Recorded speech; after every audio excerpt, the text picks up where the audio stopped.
Let's change the spark plugs on this Colorado. To start, remove the engine cover. Loosen up the air filter hose clamp, then the vacuum line just behind it. At the top of the cover, there's an access window to the first bolt you need to remove. On the passenger side, there's another bolt attached to the engine.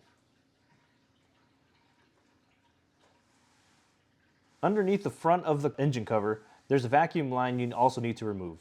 Then, on the back driver's side of the cover, you'll see another bolt. With all the bolts removed, loosen up the clamp attaching the engine cover to the throttle body, then remove the oil cap.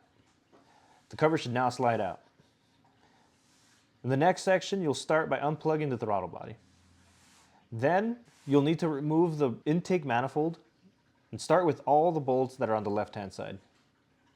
Then, on the left back side near the firewall, you'll need to remove 2 additional bolts. From the top of the intake manifold, there are 3 more bolts. It's very easy to lose a bolt here, so take extra care not to drop one. On the lower right-hand side of the intake manifold, you'll have 1 last bolt to remove. Next, remove all the cables from the sensors and detach the single vacuum line. With that, the manifold can be removed now. It'll take some shimmying to get it out.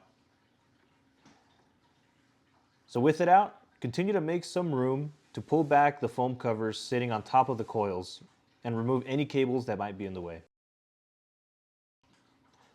You should now be able to see the coils, release the latches from the harness, and remove the cables. Fold back the foam, being careful not to break it. Now you can remove the bolts holding down the coil packs and remove the coils as well. With the coil packs out, you can now remove the spark plugs. And a nice trick is you can actually use the coil pack to remove the spark plugs after you've backed them out.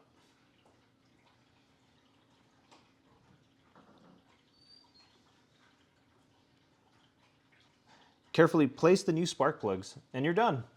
Follow these steps in reverse order just to put everything back together. This job ended up being more difficult than I was expecting, so I would factor in a little bit more time whenever you do it. Also, be sure to come back, share whatever difficulties you had, and maybe any tips and tricks that you can share with anyone else. All right, thanks, and I'll see you all in the next one.